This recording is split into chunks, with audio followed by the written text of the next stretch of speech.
बस गई तू, नजर में समा गई तू, मोर जिंदगी के हर सपना ला सजा गई तू।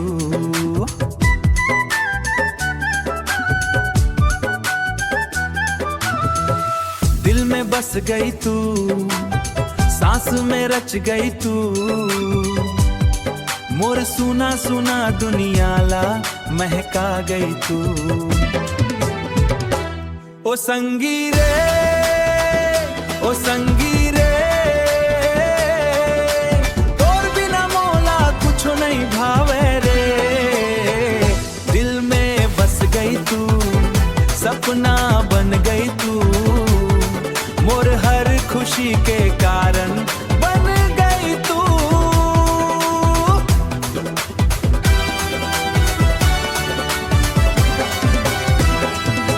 जब जब ले देखे हवा तोर मुस्कान ला, भुला डारे हवा में सगरी जहान ला।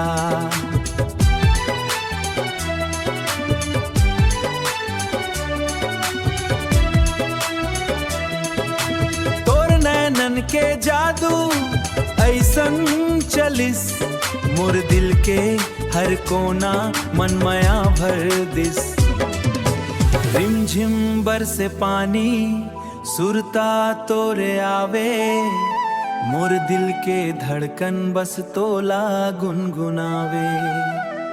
हाथ में हाथ धर के संग चलबो, माया के डगरिया मैं संग जीबो मरबो। चंदा घलो फिका लागे तोर रूप आगे, फूल घलो शर्मा जाते तोर हंसी आगे। रब ले मांगे तोला जन्म जन्म भर तोर संग बिताही, तोर संग बिताही मोर जिंदगी के सफर। दिल में बस गई तू, नजर में समा गई तू, मोर जिंदगी के हर सपना ला सजा गई तू। दिल में बस गई तू, मोर किस्मत बन गई तू, मोर दिल के रानी मोर दुनिया